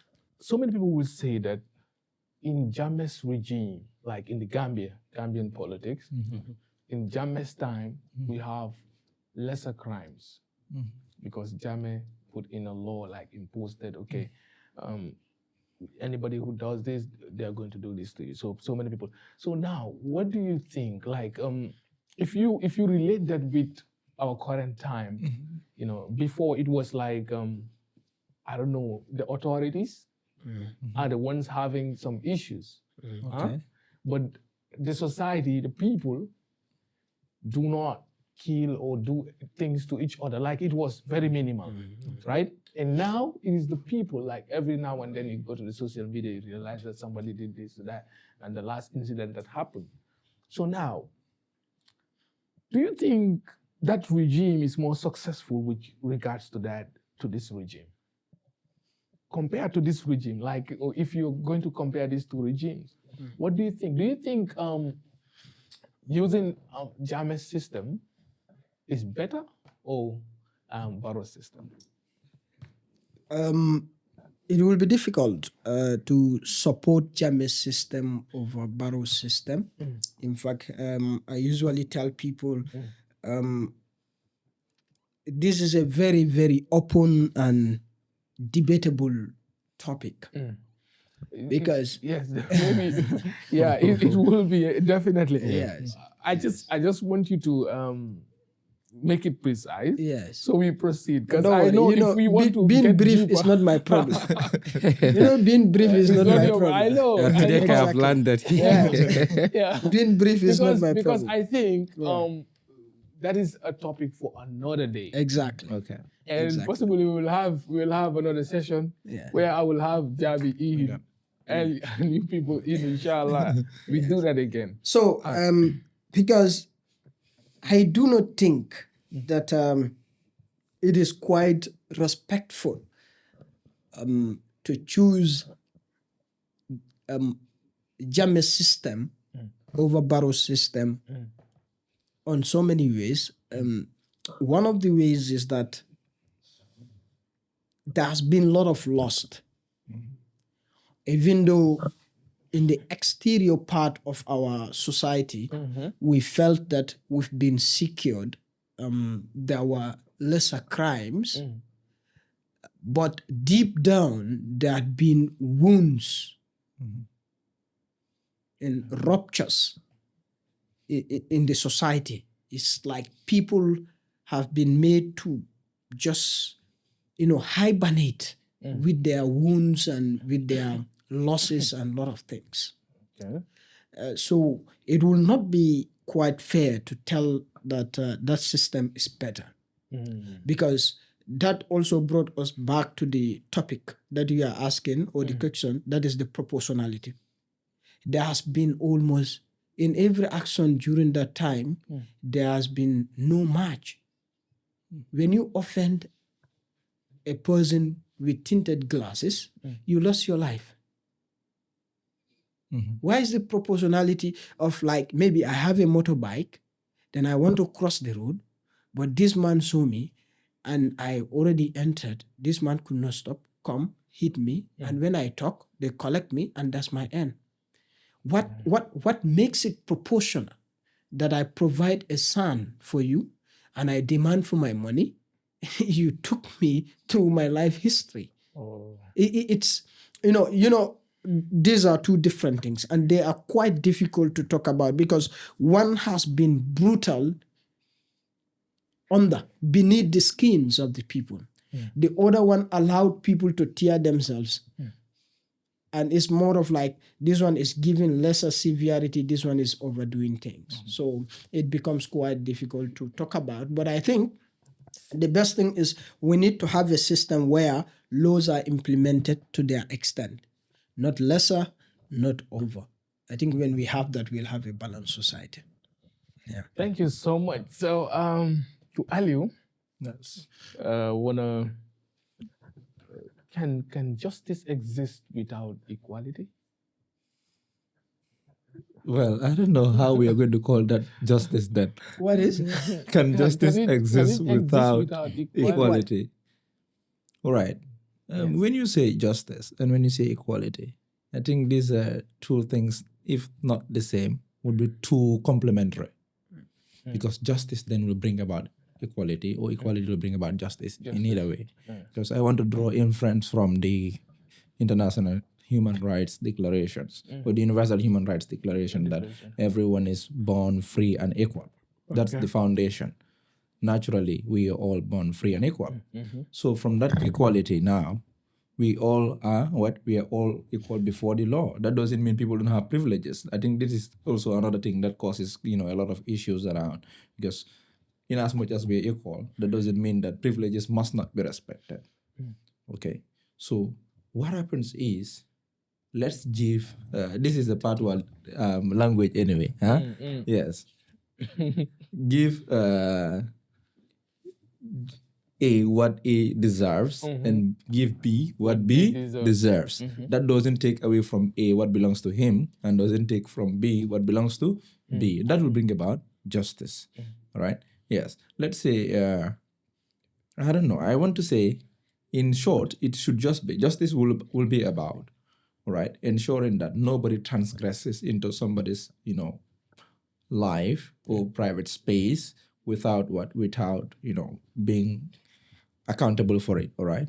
And then the equality will be every opportunity aligns with the individual's, capabilities also, right? Let's say somebody is made a minister, example, and this person is supposed to do a certain function that needs a vehicle for that, okay? And that person is given a vehicle to execute that function, right?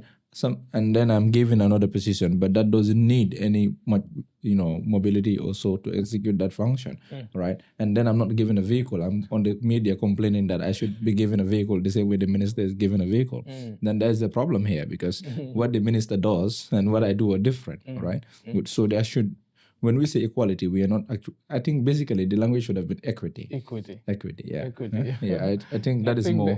I think if maybe Yusuf can shed light on that. Yeah. When I we think talk about equity will be equality better. and the Yes. equity. Yes. Yeah, so Yusuf can say something about that because Yeah. I think in Islam, in fact, there Yes. is difference between equality Yeah. and equity. Yeah. As per mostly, why do people? In fact, Ali, I want to ask this, okay? Okay. To all of you, in fact, Mr. Javi, Yes. why do people always start with marriage? With regards to equality and equity, now we talk about that. People always, the first thing that comes in their mind is marriage. I think it's a classical example. It is very plain. Why that? Why that? No, Muslim but people want to do- why is he asking us? No. Like I think we should be asking him. We should be asking you. Yes. We don't know. Maybe you and Sheikh Yusuf. We should be asking the two of you. I don't know. Ali, let us kindly recuse ourselves. Our listeners, I know right now in their mind they'll be saying that Mr. Jabi must be married. I am not.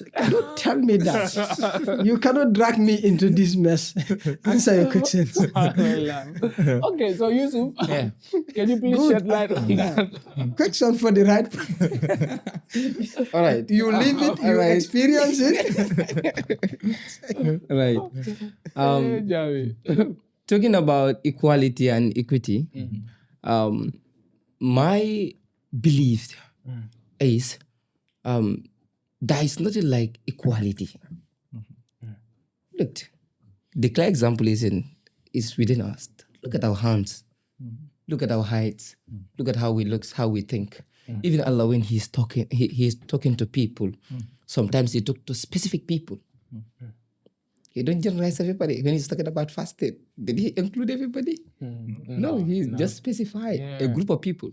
So when you look at equality, of course, we should, prefer talking about, I would prefer talking about equity, where we have to give everybody his or her due.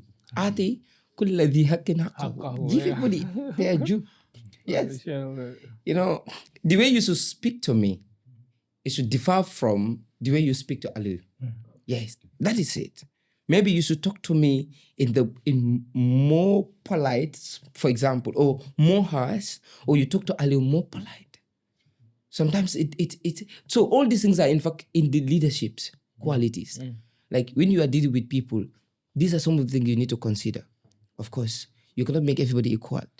This is something, in fact, when I became a head in one of my former schools, Sheikh Hamdan, I always emphasized to students. I told them, well, school differ because we have different, schools with different norms and traditions. Some school you have certain type of students there that, differ from other schools. Like the way they think is different. The way they even behave is different. So if you are dealing with those people, you cannot just take an example of other schools. This is how their counselor behave. Like example, you go to a Masrul, the way their counselors do their things. You want to implement that system in Sheikh Hamdan. It will use that. Trust me. Yes. Maybe their administration or maybe their system is very supportive when it comes to disciplinary and other stuffs. So some schools, they don't prioritize some of those stuffs. So I always tell them, and then these students, and some of them don't even know why they're in the school. So if you are trying to deal with those people, you should be very cautious. Because you might be trying to remedy the situation without knowing that you are trying to endanger your life. So these are things that are very important. We have to always consider equity than equality. Yes. So that is my little message about that one. I think not bringing in marriage, but bringing in law. Yes. Bringing in I law. would prefer marriage. I would prefer him talking of. I don't bringing have marriage. experience in marriage, Okay. but at least I studied law for 4 years. Yeah, And I've been makes reading sense, it. Makes sense. Yes. So But I don't know. It's fine. Let's proceed. why? Let's As long proceed. you can take the knife and then the In meat. fact, he's exposing us. Honestly. You should not do that. Did Kausu Koma send you my- here to come and expose us? Huh? You know, I remember the other time that Kosukoma sent a flyer. Okay. And it was Mr. Fodejabi. I was celebrating Mr. Fodejabi and something, you know, there is this weird name. I don't know. Thank you. You Thank know, you. That You cannot remember the name. Thank God you cannot remember the name. Subhanallah, I was very happy until I realized that it was. Yeah, but back to leaving marriage affairs aside and back to the equality and equity. I think the reason why equity is in play whenever you try to talk about equality is to make sure things are tailored or they are built on what suits an individual. Yes, it is equity is more of a tool to support the equality. To operate better and efficiently. Yes, because let's assume, like Yusuf said, we are not equal in height, the looks, and even the strengths. So you brought a ladder and said, all of you should use this ladder and do something. Maybe somebody else cannot use the ladder. Or let's take a very good example that at some point we said what? Oh, schools, everybody is equal. Everybody must go to schools. Not so. Then when you go to school, they create what? These stairs for you to go up. Yeah. But when we look at that, we study it. At some point we say, no, of course, school is open, it's equal for everybody to come, whether you are crippled or you are able and all able that. and stuffs like that. It's open for you. But now what happened to somebody who can't walk? If he get to school, how would he get to the classroom? Monsieur said, oh, I have provided the school for you, then you just come to school. But how would he find it easier to get to the classroom? Then now that brings us to a new method that now ministry is implementing. It is saying what? If you build a school, you must cater for special need people. Maybe people that cannot walk through the stairs. So then that's why most of the schools, if you go now, they have more of like, A smooth. yes, a sloopy area where even the wheelchair could be rolled on by people themselves. That is a quite example of equity trying to justify and support Equality. So, Javi, sorry Yes, for cutting that. yes. We look at, in Salah, Yes. we have, the pillars of Salah, sorry. And one of the pillars is while you're praying, you stand. Yes, that's right. That's right. What about those without legs? I love that example. And those that cannot sit. Exactly. Yes. So they are all, And just a couple of days ago, somebody approached me and he was like, Yusuf, I think government should ban all these private schools in the Gambia. I said, "Ah?" Yes. Okay, don't you think that would not be fair to others? okay. Yes. To my belief, I believe that, look, there are people that deserve to be in private school than public school. No matter how they structured government schools, even they put everything there, at least there should be some difference. The person understand that 60% of our schools are private. Maybe you need that. So if we close all those schools, That means we have a struggle. So maybe you took little measurements us to will try not be to working join right the now. Maybe one painful scenario happens to him in one private school. Maybe that's it. Like what we are saying, Emotions. judgments He's out of driven by his emotions. emotions. Yeah. So coming back to Mr. Jabi now, forgiveness and mercy, Okay. which is also another important thing Yes. to actually end this session with. Now, Mr. Jabi, can forgiveness work alongside with the law? Absolutely. Yes, It can. It can. It can. The gentle being. Insane. Yes, if you're gentle, you consider forgiveness. But if you are gentle also, the manner in which you do things supposed to be quite unique, because that's what will make you gentle. Law encourages that forgiveness in different areas. When you looked at it, you get a lot of inspirations about the law and the society, how law feels for the society, because law understands that its survival depends on the people's availability. If it locks everyone behind bars, then there is no need for us to implement those laws. One of the clear examples, or to demonstrate that law, works with forgiveness, is the availability of ADR, alternative dispute resolution. In most of the cases, most of the courts now, when you go there with, issues that involve families, relatives, or most of these civil cases that courts believe that, they could resolve easily, then they used to tell you, we will advise that you go and then negotiate it at this particular level. But now courts understand, or the judicial system understand that, look, in fact, going through that way might not be very guaranteed. They may not have the time limit, and then the dispute can grow out of the proportion. Yeah. So what they do is they created this ADR, alternative dispute resolution, which helps us to reduce the amount of litigations in the country.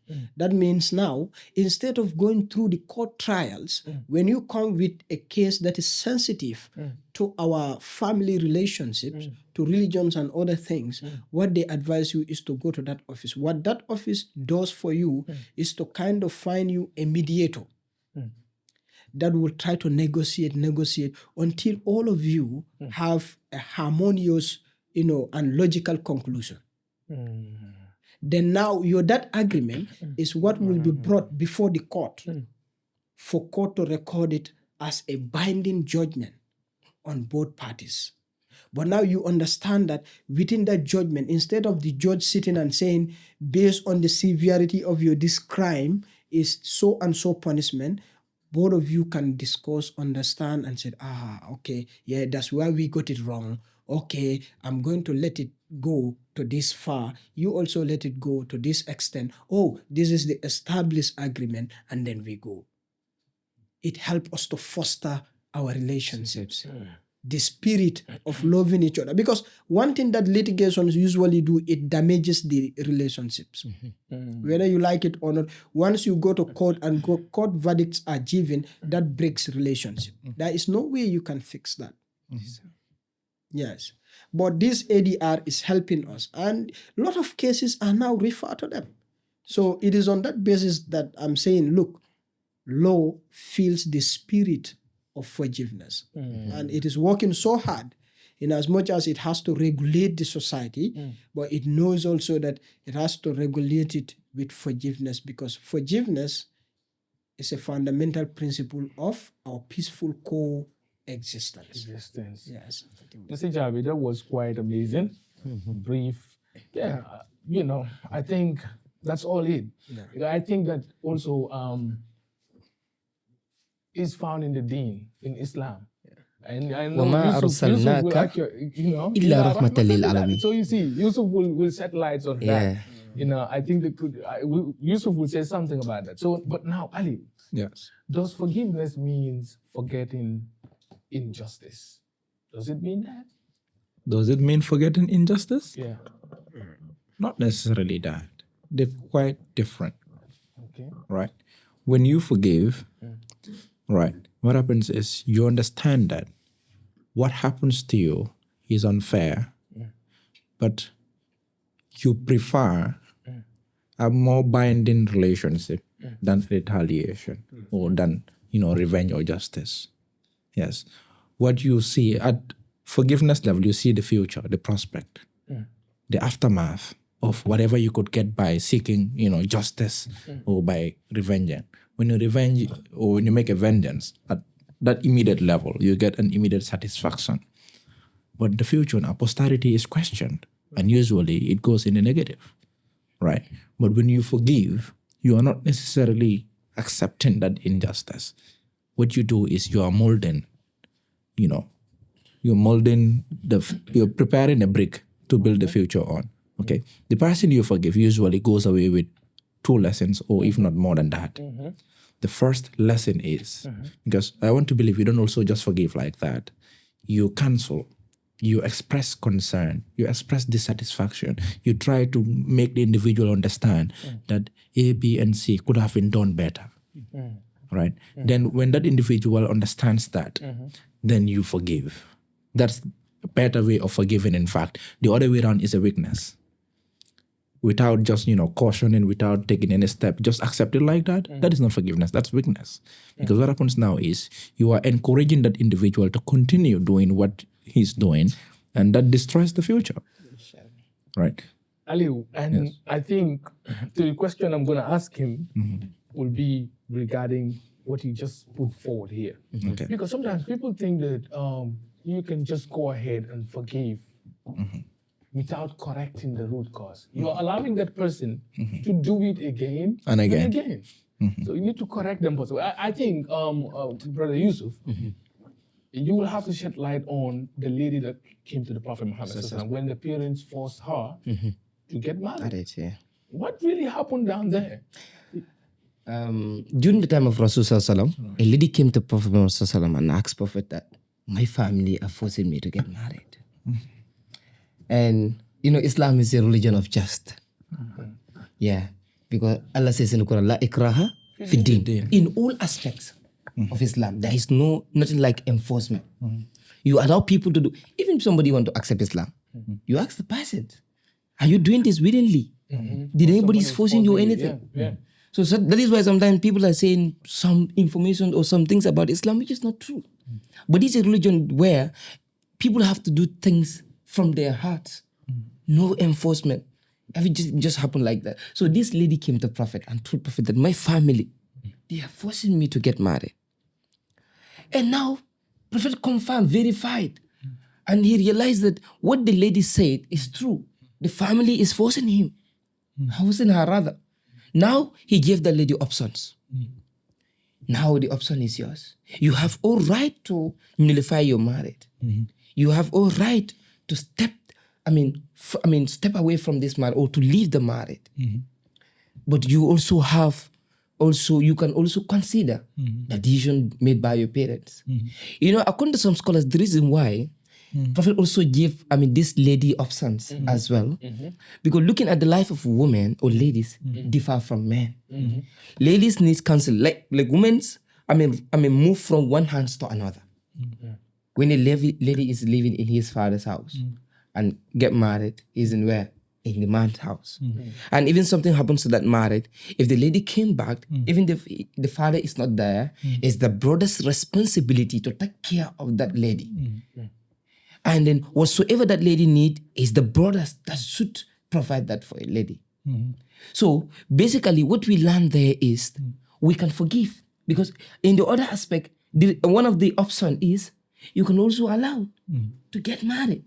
So that is telling that like in Islam, we are not only allowed to just go, with whatever is provided whenever there is options. So you just have to look at the situation and study it and go for the best. Yes. So basically that's the little that, I have to say about that scenario. Yes. Alhamdulillah, I think that was so amazing. So finally. Sorry, before you get to finally. You mentioned something that is very important, like forgiveness. And over the time, I kept saying this, we must understand where the boundary is between forgiveness and naiveness and stuff like that. Being naive and being forgiving are two different things.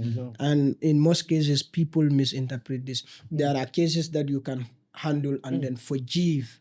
And there are cases that are beyond you, they need the societal decision. So if you forgive those ones, you may end up in the face of law, you may end up being in trouble. Just to shed quick light on it, the other time I was speaking about the incident of rape. A and B are brothers, and then A has a son who end up raping B's daughter. So in the spirit of us being a family, let's forgive each other. They negotiated at family level and accomplished that particular problem. That means they solve it at that level. That is a crime. That's not forgiveness, because rape, just like murder and other issues, are capital offenses. You do not have the responsibility to negotiate them and discuss them and end them. They must be brought before the state, and state must take care of those kind of things. So there are issues, or there are instances or cases that individuals have the power to forgive and let it go, but there are issues or cases that are beyond their power to forgive and so on. So people are, for the sake of law, people have to be careful with those kind of things. Yeah. I think that was quite interesting. Now we just have to move to the final remarks. And what do you all have to say to the youth? Because I think they're the most vulnerable people, population, Sure. per se. What final advice do you have as a socialist writer? Can you please talk to the youths? Okay, thank you very much, Al-Amin, for the trust and the invitation to have us on this session.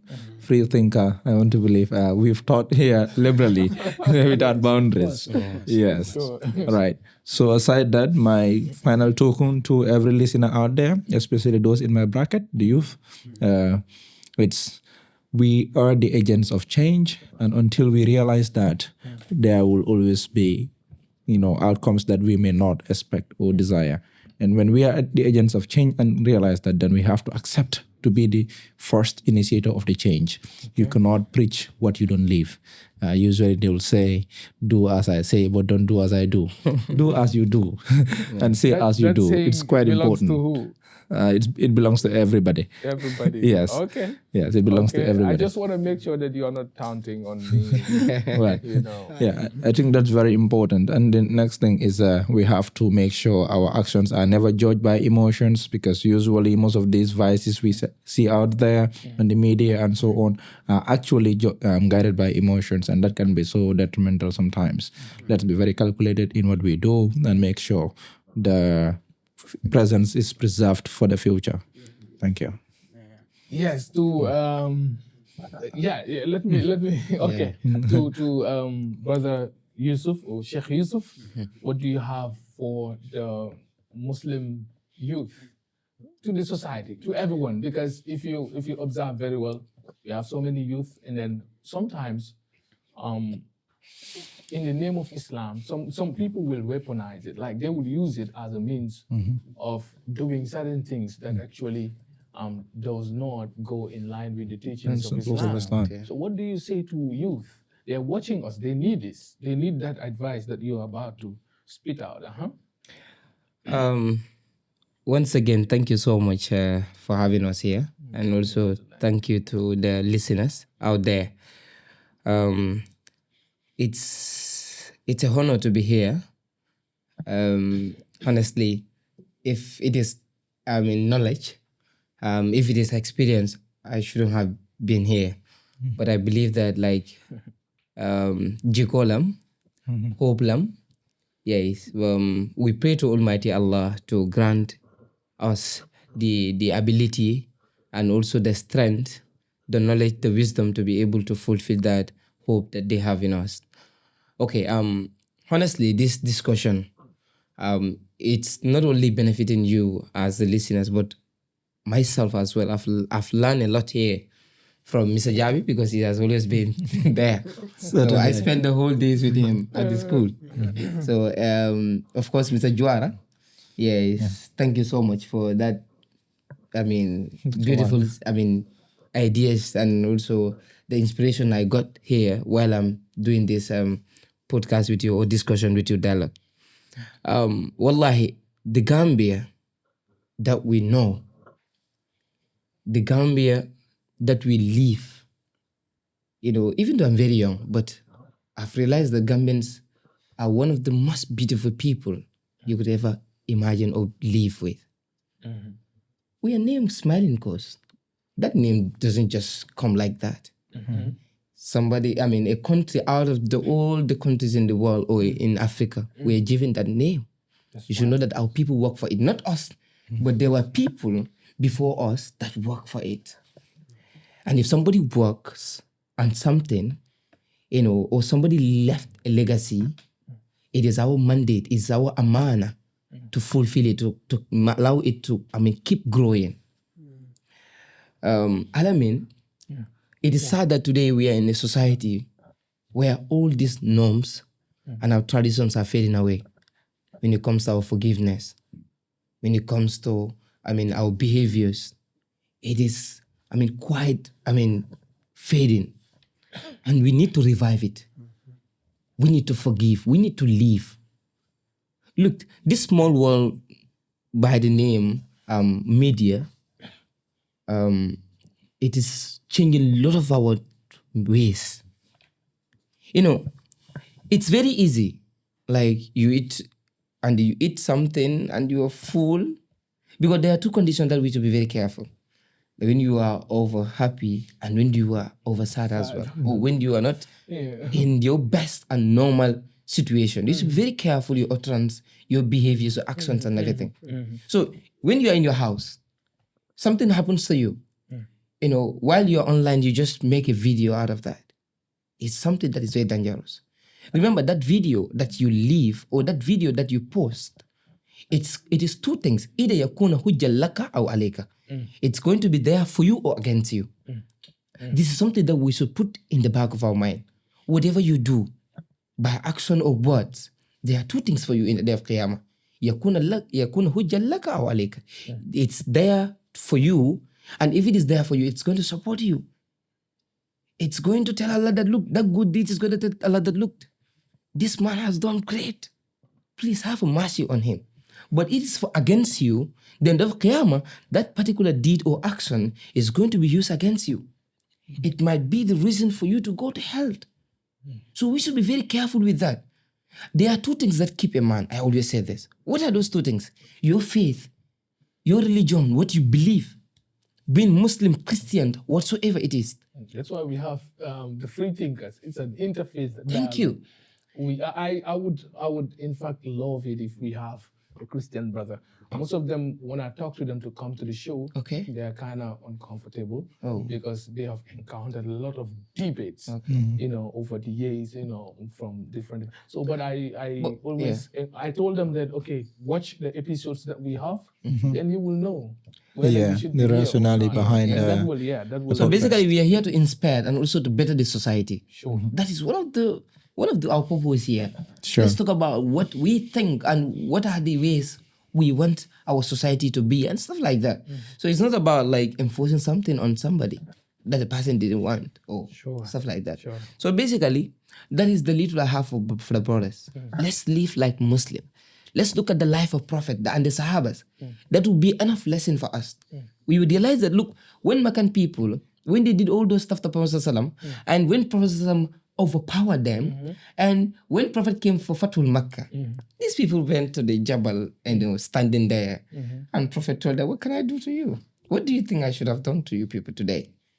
So Prophet is reminding them. Sometimes it's not bad to remind people of their bad things. Yes. Definitely. Yes. So when Prophet asked them, that question, they told them like, Innaka Abdul Karim, Ibn Abdul Karim. Yeah. You are a noble, son from noble brothers as well. Your parents are noble, your families are noble. So Prophet told them like, from today you are free. Wow. And then what did Prophet did here was like he forgives. Yeah. And look, when you forgive, hearts become free. You live. But when you revenge, what happens is your hearts always, live with that pain. Whenever you you think about the incident, still you feel like it's not enough. Heart needs to forgive. That is why God forgives us. You know, every day we do something that, like, you know, it's punishable. It's And not to cut you, remember there is this portion in the Islamic faith that forgetting is a blessing on humanity. Like God makes us to be forgetful beings so that we don't always keep whatever happens to us. If not, we will always remember everything that we had passed through, the struggles and so on, and they are going to eat us up. Right. So when you forgive, you forget. That Exactly. forgetting it is a blessing, so that you don't keep, growing with I that. think in the Arabic, you said the name, in fact, that is given to us Insan, is from yes. the word Nasi, nisyan, yes. right? Something like that, and That's it something means that we always forget. forgetfulness. Yeah, meaning We always we are forget. meant to be Yeah. bound to forget and all of that. Sheikh Yusuf, thank Yeah. you so very much. So, yeah. This is so amazing, and I would love to have all of you here again. This is a very interesting episode. Yes, I think finally we can speak to Jabi Boss. can now Yes. speak to Yes. the audience. He will give the final say, inshallah. Yeah, thank you so much, Alamin. I think the invitation was it. I think the discussion also was us being here for the time that we spent. And we have to thank and acknowledge the listeners and viewers also out there, because our purpose of being here is solely for them, to share with them. And of course, those that are behind the lenses also. We are not forgetting them. Sure. Yes. They are important. I hope that Fatima. what happened in 1947 would not Wouldn't happen again. Exactly. Okay. exactly. Certainly. Yes. So the message to the young people, it's simple, broad, and it's everything, because we have a nation to build. There is a nation to build. There is this syndrome that we have, that a nation that we have and the nation that we're supposed to have. These are two separate things. The nation we have is what is given to us. Okay? The nation we're supposed to have is what we should create. And that responsibility falls on our soldiers as young people. One major issue that I want to talk about is the amount of noise around us as young people. It's like this country is at a state where everyone is talking, nobody is listening. Subhanallah. Yeah. Sure. We are all talking. And if we do not listen, we will not see. If we do not listen, we will not be able to judge properly. Our decisions will always be made either in haste or out of emotions.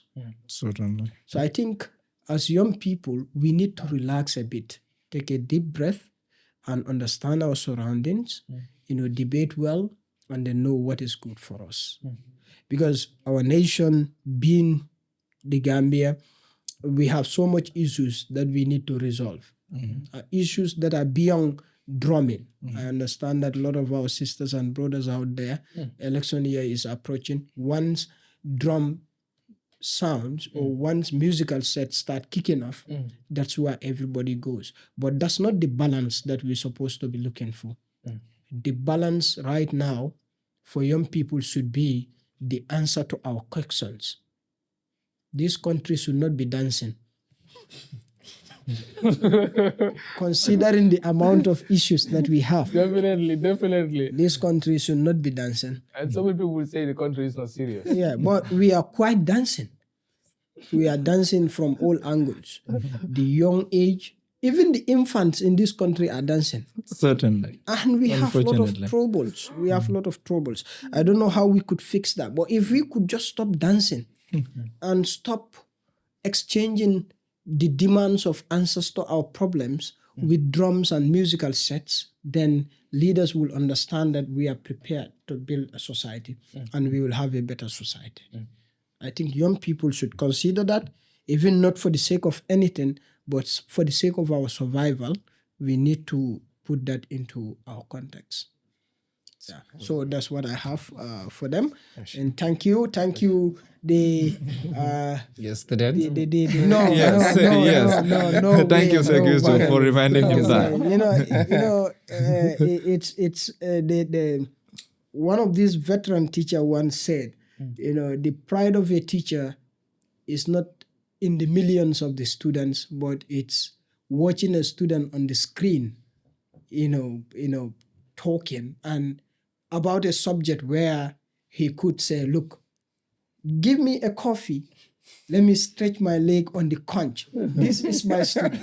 He said that phrase is the pride of a teacher. If he can be able to say, this is my student, then the teacher had reached the maximum pride. And today I'm saying, these are my students. That is Pride Pro Max. Yes, exactly. Thank you That was for the quite good mentorship. amazing, interesting. Yeah. I couldn't be more happier than this, to be honest with you. This is so excellent. Mr. Honorable Jabi, you did justice. Mr. Aliu, Thank you. Mr. Sheikh Yusuf, also.